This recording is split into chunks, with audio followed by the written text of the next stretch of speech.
Assalamualaikum warahmatullahi wabarakatuh. Baiklah, perkenalkan saya Gusti Randa, NIM 17231052, akan mempresentasikan hasil proposal yang saya lakukan mengenai model pembelajaran kooperatif tipe TGT, Times Game Tournament, dalam meningkatkan motivasi dan hasil belajar siswa SMP Negeri 22 Padang pada kelas 8 yang diampu oleh dosen Dr. Randa Yurneti MPD.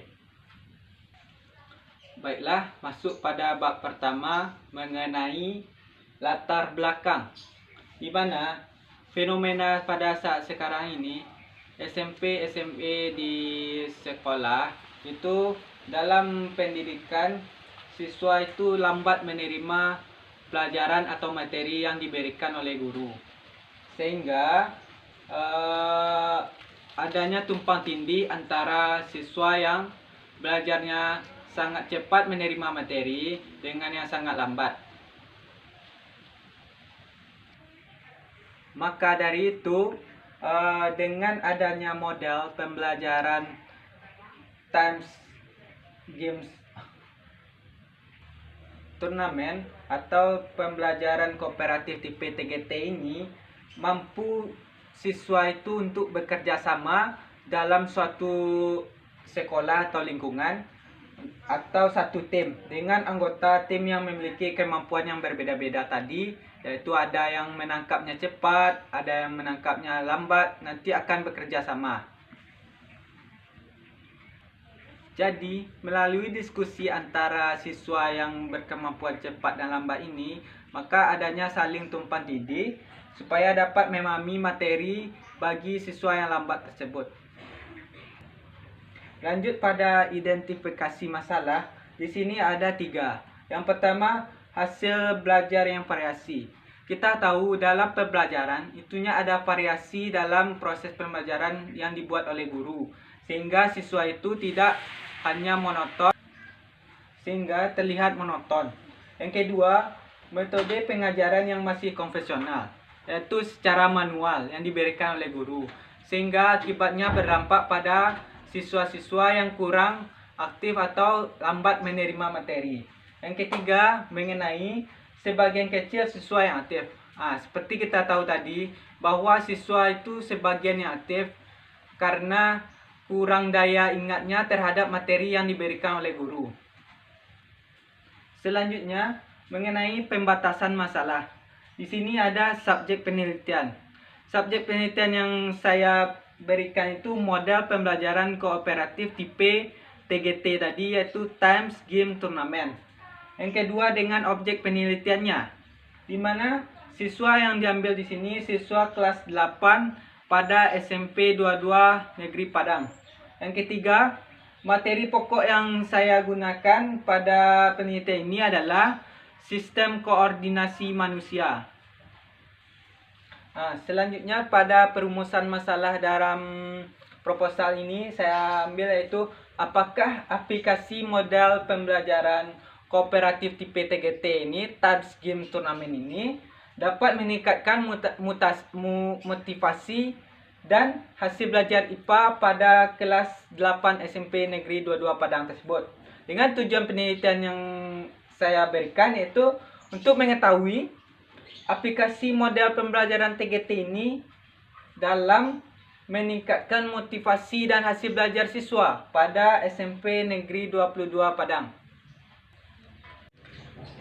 Adapun manfaat-manfaatnya bagi guru, sekolah, dan siswa. Yang pertama, bagi siswa, di mana manfaatnya itu meningkatkan pemahaman siswa akan materi yang telah dilakukan, yang disampaikan oleh guru. Yang kedua, membiasakan siswa untuk belajar aktif dan kreatif. Yang ketiga, meningkatkan tanggung jawab antara siswa yang kurang aktif dengan yang aktif akan bekerja sama dalam suatu kelompok. Bagi guru, di mana bagi guru ini yang pertama yaitu memberikan informasi penyelenggaraan pembelajaran aktif dalam pengembangan dan peningkatan mutu pendidikan. Yang kedua, memberi wacana baru tentang pembelajaran yang aktif melalui model pembelajaran kooperatif TGT tersebut. Yang ketiga yaitu bagi sekolah. Bagi sekolah ini manfaatnya itu sebagai informasi untuk motivasi tenaga kependidikan agar lebih menerapkan pembelajaran yang kreatif dan aktif bagi siswa tersebut. Baiklah, kita masuk pada bab 2 mengenai kajian pustaka, di mana kajian pustaka ini ada kajian teori, di mana kajian teori ini terbagi atas 7 bagian. Yang pertama, pembelajaran, di mana pembelajaran di sini pada hakikatnya merupakan proses interaksi antara siswa dengan lingkungannya, sehingga terjadi perubahan perilaku ke arah yang lebih baik. Selama proses pembelajaran, tugas guru yang paling utama adalah mengkondisikan lingkungan belajar agar menunjang terjadinya perubahan atau sikap siswa dalam proses pembelajaran tersebut.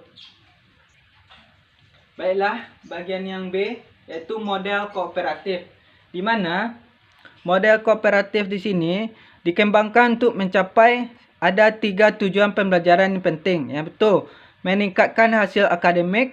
Yang kedua, toleransi dan penerimaan terhadap keanekaragaman. Yang ketiga, untuk mengembangkan keterampilan siswa. Yang selanjutnya yaitu yang C mengenai TGT atau Thames Game Tournament, di mana ini dikembangkan oleh David De Vries dan Kate Edwards. Ini merupakan model pembelajaran pertama dari Johns Hopkins. Dalam metode ini, para siswa dibagi dalam pembelajaran yang terdiri atas 4-5 orang yang berbeda tingkat kemampuan, jenis kelamin dan latar belakang etniknya. Guru mencampakkan materi pada suatu kelompok yang diberikan pada pembelajaran tersebut menggunakan Thames Game Tournament. Baiklah, yang ke-D mengenai motivasi belajar, di mana motivasi belajar di sini yang dapat diartikan sebagai kekuatan yang dapat dalam diri individu yang menyebabkan individu tersebut bertindak atau berbuat. Motif ini tidak dapat diamati secara langsung, tetapi dapat dipresentasikan dalam tingkah lakunya berupa rangsangan, dorongan, atau pembangkitan tenaga munculnya suatu tingkah laku tertentu. Dengan demikian, motivasi merupakan dorongan yang terdapat dalam diri seseorang yang berusaha untuk meningkatkan hasil belajar siswa tersebut. Baiklah, bagian yang E mengenai materinya yaitu biologi dan sistem koordinasi manusia. Bagian ini kita masuk dengan istilah biologi berasal dari bahasa Yunani yaitu bios, yang artinya hidup, dan logos artinya ilmu. Sehingga biologi dapat diartikan sebagai ilmu pengetahuan yang mempelajari tentang kehidupan yang meliputi unsur biotik dan unsur abiotik. Di mana menurut Kimball John W., ilmu yang mengetahui lebih banyak mengenal diri kita sendiri dan bumi yang kita huni. Materi pokok sistem koordinasi manusia merupakan salah satu materi biologi yang membahas tentang sistem yang terjadi pada tubuh makhluk hidup, yaitu pada manusia.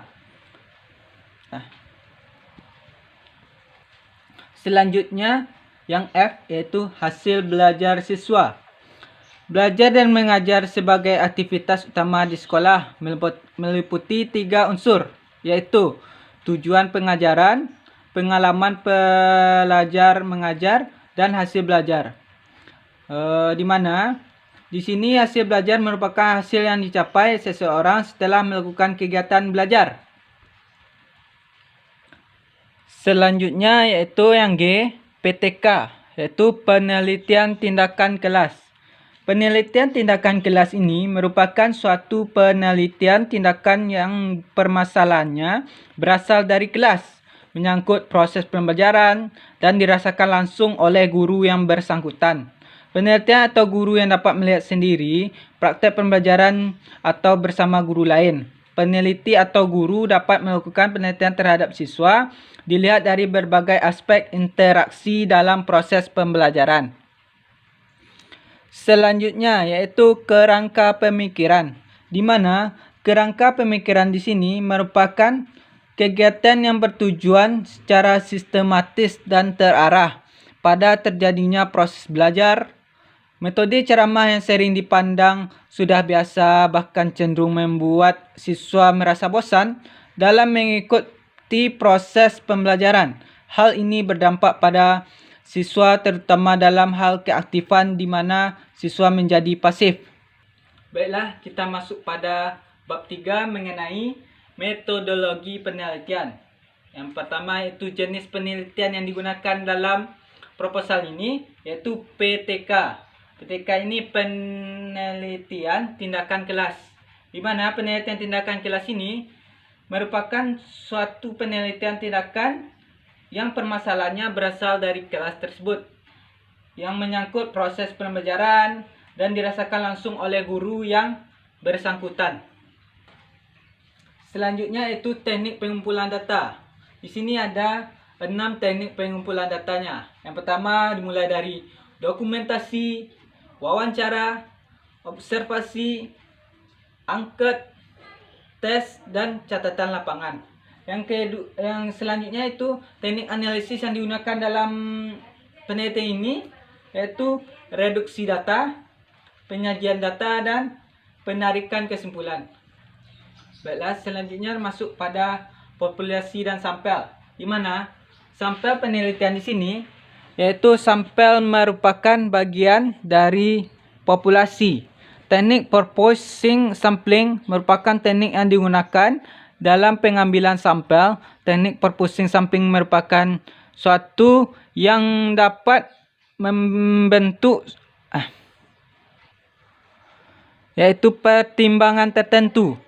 Adapun kelas yang dijadikan sebagai sampel dalam penelitian ini adalah kelas 84 dan 85. Selanjutnya masuk pada variabel dan data, di mana variabel dalam penelitian ini ada 2, yaitu variabel bebas dan variabel terikat. Dan data yang digunakan yaitu penelitian data, yaitu data yang apa itu data? Data adalah suatu yang belum mempunyai arti bagi penerimanya dan masih memerlukan adanya suatu pengolahan. Data bisa berwujud suatu keadaan, gambar, suara, huruf, angka, bahasa ataupun simbol-simbol lain yang bisa kita gunakan sebagai bahan untuk melihat lingkungan, objek, kejadian ataupun suatu konsep. Selanjutnya yaitu instrumen penelitian, di mana lembar observasi kuesioner yang pernyataan sikap dengan skala Likert, di mana dapat dinilai dari jumlah skor sikap siswa dibagi jumlah skor maksimum sikap siswa dikali 100. Baiklah, selanjutnya mengenai instrumen penilaian pengetahuan, di mana dilakukan lembar tes tertulis yang dilaksanakan di akhir penelitian atau post-test. Ada 2 di sini, ada post-test pertama dan post-test 1 dengan uji validitas, reliabilitas, uji tingkat kesukaran soal dan uji daya beda soal. Baiklah, selanjutnya instrumen penilaian keterampilan. Di sini instrumen yang digunakan untuk penilaian aspek keterampilan adalah lembar penilaian kinerja. Masuk pada teknik analisis data, di mana pengertian dari teknik analisis data ini merupakan suatu langkah yang paling diperlukan dalam mengolah data-data dalam penelitian.